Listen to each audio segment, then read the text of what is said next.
Hey everyone, Rob here, and I have some updates on the earthquake situation, the volcanic potential going on here in Iceland, and a lot of actually other things since I haven't posted in a couple days. So I wanted to do a video sort of wrapping up what's been going on over the past, 5 days, 6 days since I last posted a video. Now, models based on GPS data that were reviewed at a meeting February 1st with scientists from the Icelandic Meteorological Office and the University of Iceland show that approximately 6.5 million cubic meters have now flowed into the magma chamber at Svartsengi. Now, if you don't know where that is, it's right by the Blue Lagoon, right here. You can see it right in the middle, right next to the Blue Lagoon. And we're going to get to this map in a second. Now, based on this estimate that they had, it's likely that the magma volume will reach a similar volume as before the January 14th eruption in the next 2 weeks, perhaps even within the next few days. And this means the probability of a magma flow and an eruption has increased dramatically. It is not certain, though, that there's going to be an eruption, and they're saying that the notice could not be quite as long as it has been in the last eruption, which was on January 14th. At that time, there was about 5 hours notice from the time the earthquakes started until the eruption started just south of Hagafell. And you can see where that is. It's down here at the bottom, towards this bottom part of this red map here, which you can see it says Hrun, and this is the word for basically lava. This is the lava field from that time. And then, of course, in the north of that on this map, we have that.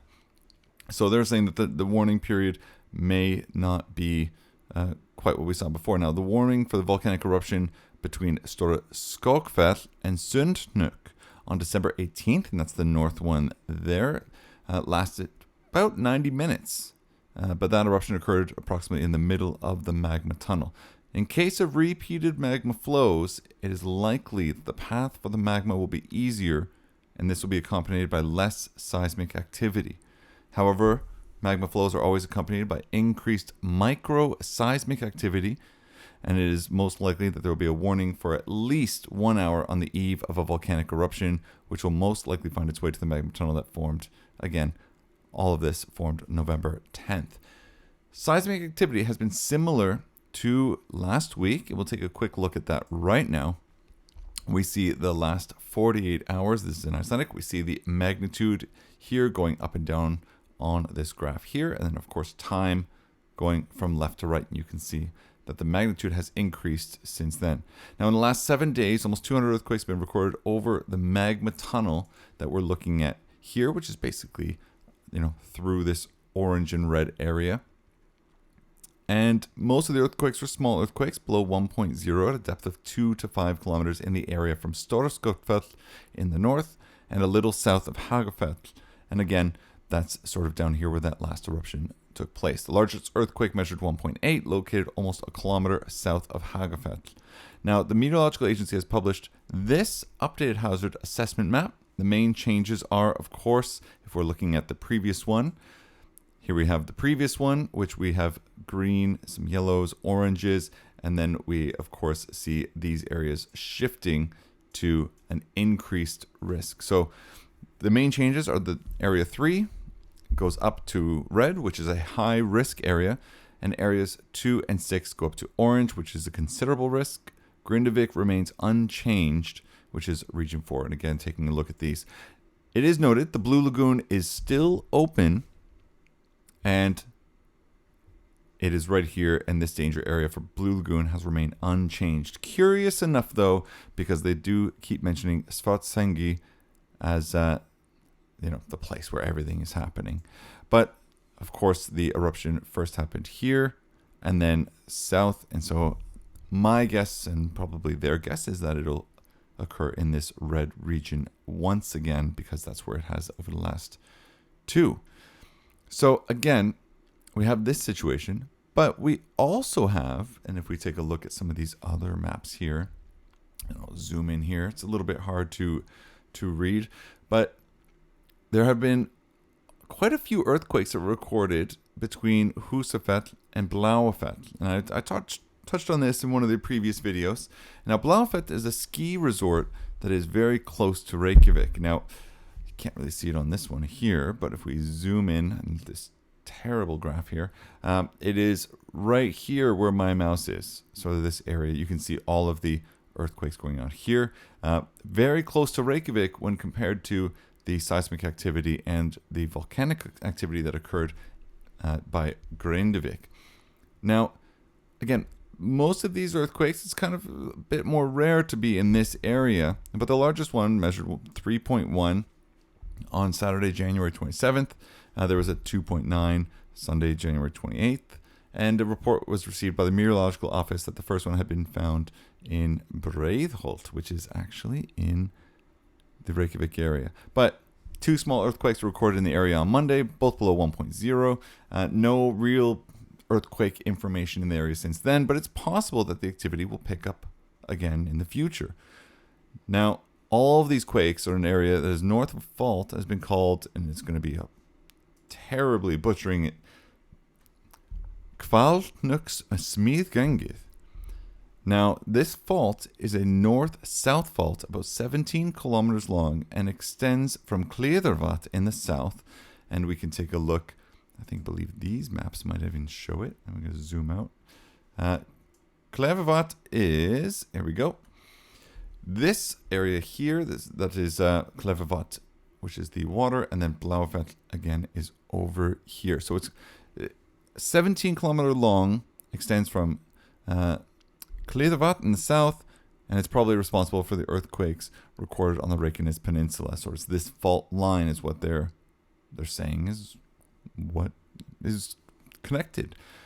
Now, it's all the so-called Brennsteinsfjall earthquakes that occurred in 1968 and 1929, and there was a lot of them, and some of them 6 in magnitude.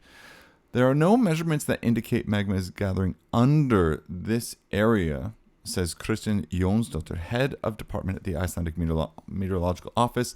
The seismic activity was measured over the weekend. It's not due to magma movements, she says, as has been seen in connection with earthquakes at Fagrasfell and north of Grindavik.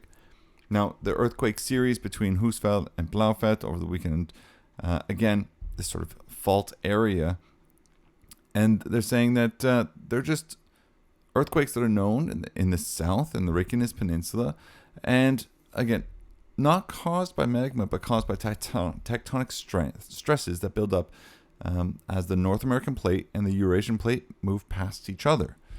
This tension is regularly released in larger earthquakes that are believed to hit the peninsula every 50 years or so, and therefore says it can be said that the time has come for another type of this earthquake, regardless of other earthquakes that are going on in the Grindavik region. She says if magma was gathering there, signs of land rise should be seen in the data from the meteorological agency, just as we had seen in Svartsengi and Fagrasfell. She's saying there's no signs of that. However, it's important to be aware that earthquakes originating from Kvalknuksfjall are the largest earthquakes to have hit the Reykjanes Peninsula. So a very interesting fact that's been there. If we zoom out again, we can see a map of the earthquake activity over the past while. And you can see that earthquakes in magnitude greater or equal to 5.5 have this symbol here. It's this red with the line, and you can see where those sort of are situated. Now, Blaufeld in this area, right about here above this one, that's from 1929, and yeah, that's the area that we're talking about. So, if there is an earthquake of a magnitude 6 on this fault, it's going to be felt well over most of the country and in the capital area. I mean, of course, it's so close. But the main danger is related to sharp movements of sort of the plates and the joints of this area. And the greatest movements can, be quite destructive. It's worth noting that movements will not be of such a nature that buildings are going to, collapse or anything like that, as the building standards and the code in Iceland are built according to the knowledge that these types of magnitude earthquakes could occur sometime in the future. So the meteorological agency points to guidelines for prevention preparedness due to earthquakes, which are all, again, found on the National Defense website. So what we're looking at here, this map shows earthquakes, again, on the Reykjanes Peninsula from 1927 to 2018. And you can see, once again, on the top left, these different colors representing the different magnitudes. And of course, yeah, there's quite a lot. All the black dots are of tiny earthquakes between 2012 and 2018. And there's just, sprinkled everywhere because, well, Iceland's a very earthquake and volcanic sort of place. And of course, we have another one here, which map shows the seismic activity on the Reykjanes Peninsula since Friday, January 26th, and the earthquakes during the weekend near Blaufell are, these green and blue circles, which again, right there. So it's a very interesting thing to look at. And just yesterday, talking about all of this with Blaufell and the stuff going on in Grindavik, the Icelandic Meteorological Office, they met yesterday morning to discuss the situation going on, and especially the situation going on in the Reykjanes Peninsula. Now, they believe, as I mentioned earlier, that we're headed for another period of unrest in the next few days or per a week, which could end in eruption. And usually that means we're going to end up in an eruption. These eruptions are pretty short-lived, though. So if we look at the December one, it was just a couple of days. If we look at the one that was on January, we're talking, it was 1 day, I think. So at the meeting in the morning, they examined the latest data and, modeling calculations based on GPS meters, satellite images, you name it. The land rises there, magma accumulating under Svartsengi. That's continuing right beside the Blue Lagoon. And it's estimated that the magma accumulated under the Svartsengi is beginning to approach the level that it was before the last eruption, as we've heard time and time again. Now, I feel like this is something that's come up a number of times over the past couple months, and the situation's kind of the same for the Blue Lagoon. Now, the people of Grindavik, they're not allowed at home. Roads are still being closed, but the Blue Lagoon remains open, and the Blue Lagoon keeps opening every single time. So, looking at all of this, someone has to think that if we're getting less and less notification time, perhaps it's time for the Blue Lagoon or the assessment map here to increase that Blue Lagoon level and shut down just for the time being. Looking at Grindavik, just as a last thing, damage to the property in the eastern part of Grindavik has increased greatly, according to the new chairman, or to the chairman of the Grindavik City Council, Hjalmar Hallgrimsson. Now, a new depression was created alongside the volcanic eruption, which began on January 14th, and the fault has caused further damage than was there before. This town is getting hit time and time again. Hallgrimsson says the industrial area in the east part of the town is badly damaged by all of this. Residential housing in this part of town are also terrible shape. Houses were swaying and sinking, and they get more damaged. November 10th, of course, we saw the big earthquakes that happened in right by the town of Grindavik, causing considerable damage in the town, especially in the eastern part. And all of that damage that occurred before, with the continuing of earthquakes and seismic activity and even volcanic activity, the damage has been increasing dramatically.